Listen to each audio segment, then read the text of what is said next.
बिस्मिल्लाहिर्रहमानिर्रहीम। The blank page official में आपको खुशामदीद कहते हैं। अगर आप नए हैं इस चैनल पर तो सब्सक्राइब ज़रूर करिएगा और बेल आइकन को प्रेस करना ना भूलिएगा।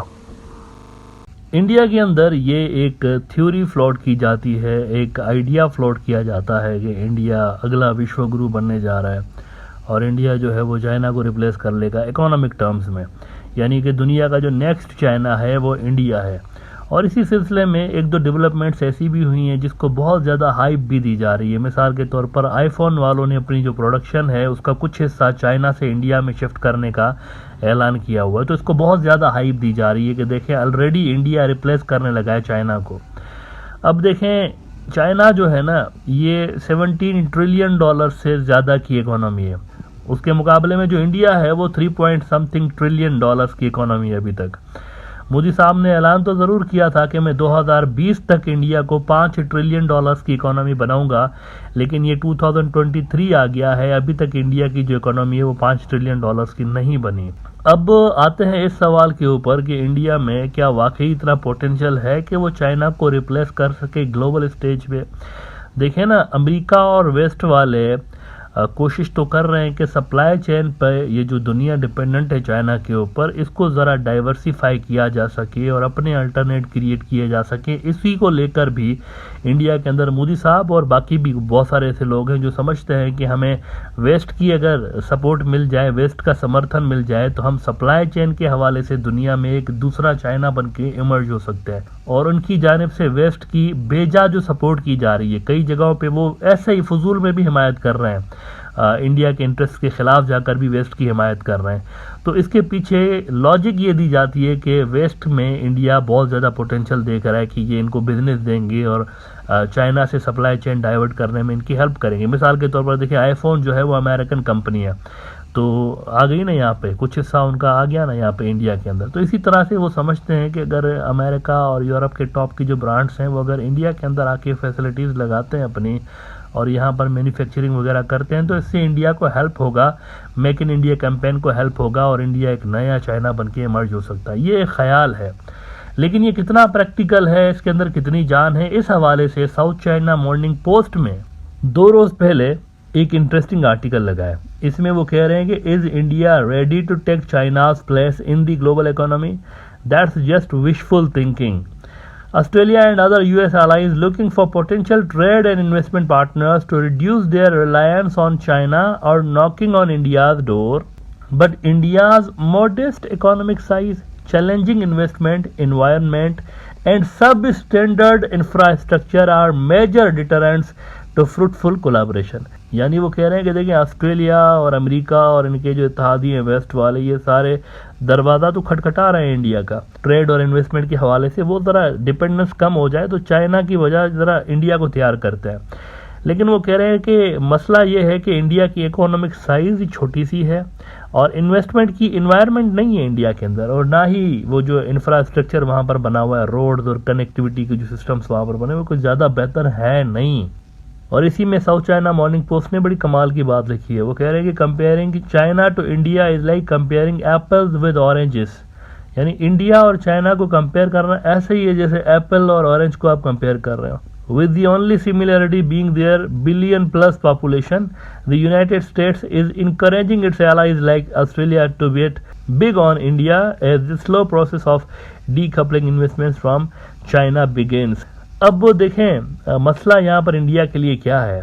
वो कह रहे हैं ऑस्ट्रेलिया वाले और ये सारे जो है वो कोशिश तो कर रहे हैं कि इंडिया को सामने लेकर आ जाए, लेकिन बहुत ज़्यादा हर्डल्स हैं इसमें, और ये वेस्ट वाले भी बात जानते हैं। वो एक ऐसी चीज़ करने की कोशिश कर रहे हैं जो कि मेरे हिसाब से प्रैक्टिकल नहीं है। मैं खुद भी ज़ाती तौर पर समझता हूँ इसके अंदर कई हर्डल्स ऐसे हैं जिनको पहले रिमूव करना ज़रूरी था। पहले इन मुल्कों को इंडिया के इंफ्रास्ट्रक्चर के अंदर इन्वेस्ट करना चाहिए था।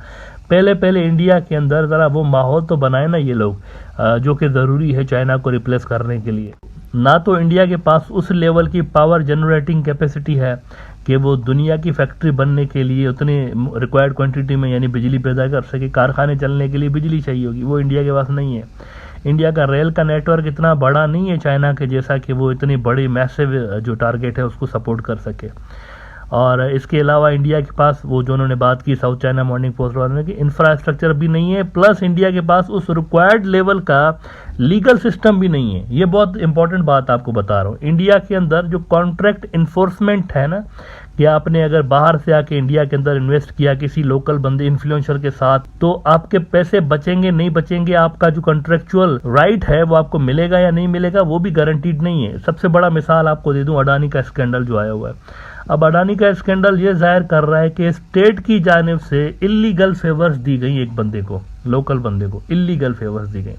अब फर्ज करें अडानी जो है वो किसी कॉन्ट्रैक्ट में बाहर से कोई इन्वेस्टमेंट लेकर आता है अपने साथ किसी वेस्टर्न फर्म की, आगे चल के कोई इनके दरमियान डिस्प्यूट हो गया, तो मोस्ट प्रोबेबली ये जो सारे इंसिडेंट हुए हैं अडानी से रिलेटेड, इससे ये जाहिर हो रहा है कि मोस्ट प्रोबेबली अडानी को ही फैसिलिटेट करेगी वहाँ की जो कोर्ट होंगी और वहाँ के जो सिस्टम्स होंगे, क्योंकि ट्रैक रिकॉर्ड यही बता रहा है उस बंदे को प्राइम मिनिस्टर लेवल तक की सपोर्ट हासिल रही।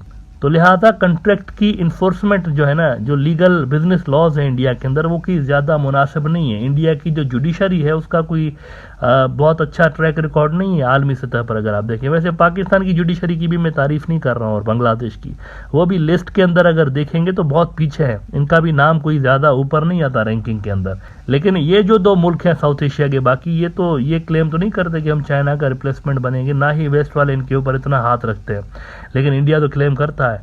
अब क्लेम तो वो करते हैं कि हम चाइना बनेंगे अगला, लेकिन अपने मुल्क के अंदर वो उस तरह के रिफॉर्म्स नहीं लेकर आते। इंडिया के अंदर सबसे बड़ा रिफॉर्म्स अगर चाहिए ना इन्वेस्टमेंट के बाद, ये जो इंफ्रास्ट्रक्चर बनाना और ये सारा, तो वो जुडिशरी के अंदर है। बिजनेस लॉज इंडिया को अपने बेहतर बनाने पड़ेंगे, और अगर इनको बेहतर बनाए बिना अगर कोई ये क्लेम करता है ना फिर भी कि नहीं हम तो फिर भी चाइना को रिप्लेस कर लेंगे, तो उसके लिए मैं साउथ चाइना मॉर्निंग पोस्ट की ही ये लाइन ज़रा कोट कर दूंगा 2 दिन पहले वाली, जिसमें वो कह रहे हैं साउथ चाइना मॉर्निंग पोस्ट वाले कि despite India's economic progress, poverty is still a defining feature in its sprawling metropolises.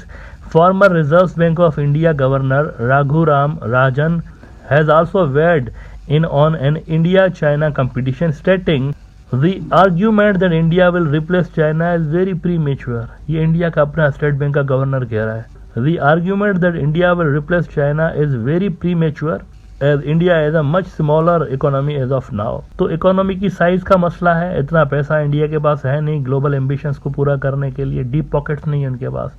दूसरा, इंफ्रास्ट्रक्चर नहीं है उस लेवल का, और जब मैं इंफ्रास्ट्रक्चर की बात करता हूँ तो मैं एनर्जी की भी बात करता हूँ, वो भी नहीं है उनके पास रिक्वायर्ड लेवल। लेकिन दुनिया की फैक्ट्री बनने के लिए, दुनिया की नीड्स पूरी करने के लिए आपको उतनी ज़्यादा जो है वो एनर्जी चाहिए होगी। आप देखें सऊदी अरब का टॉप का वायर कौन है ऑयल का? चाइना। ईरान का टॉप का वायर कौन है? चाइना। रशिया का टॉप का बायर कौन है? चाइना। और इन तीनों का सबसे बड़ा बायर चाइना है। तो एक तो ये बड़ा फैक्टर इंफ्रास्ट्रक्चर नहीं है, दूसरा बड़ा फैक्टर लीगल सिस्टम इंडिया के पास उस लेवल का नहीं है, कॉन्ट्रैक्ट को जो इन्फोर्स करा सके और कॉन्फिडेंस जो लेवल है वो बहाल करा सके इन्वेस्टर्स का, जो कि बाहर से आके देखिए, अगर मैं बाहर से आके इंडिया के अंदर कोई इन्वेस्टमेंट करूंगा तो मेरे लिए सहारा क्या होगा? मोदी की जो भाषण है वो तो नहीं होगा ना, इंडिया का लीगल सिस्टम होगा। अब वो कंप्रोमाइज़ हुआ पड़ा है पूरी तरह से, आपने देखा। चाइना के अंदर ये सारी चीज़ें नहीं हैं। चाइना के अंदर उनका लीगल सिस्टम भी ऐसा है जो कि इन्वेस्टर्स को, भले आप कहाँ के भी हों, आपको प्रोटेक्ट करेगा। इवन मैं आपको ये बताऊं कि ये जो मिडल ईस्ट के ममालिक हैं उनका भी लीगल सिस्टम बड़ा ज़बरदस्त है। ये तो रिप्लेसमेंट हो सकते हैं चाइना की, इंडिया नहीं हो सकता। वहाँ पर वो सारी चीज़ें मौजूद हैं। वैसे ये जो मोहम्मद बिन सलमान कहता है ना कि हम अगले यूरोप बन सकते हैं, वो ऐसा ही नहीं कहता। इनके पास इंफ्रास्ट्रक्चर है, इनके पास एनर्जी के लिए अपने तेल के कुएं हैं इनके पास, तो वो भी प्रोड्यूस कर सकते हैं, एनर्जी भी प्रोड्यूस कर सकते हैं। और इनके पास जो है वो वर्क फोर्स का इनको प्रॉब्लम नहीं है, दुनिया के मुख्तलिफ हिस्सों से लोग उधर जाते हैं काम करने के लिए। तो इनके अंदर पोटेंशियल ज़रूर है, इंडिया के अंदर नहीं है। इनकी ज़्यादा चांस है मिडल ईस्ट वालों की, वो अगला चाइना बन सकते हैं। इंडिया अगला चाइना कभी भी नहीं बन सकता, एटलीस्ट अगले 10-15 साल के अंदर नहीं बन सकता। जब तक इंडिया ये ज़रूरी रिफॉर्म्स नहीं करता तब तक नहीं बन सकता।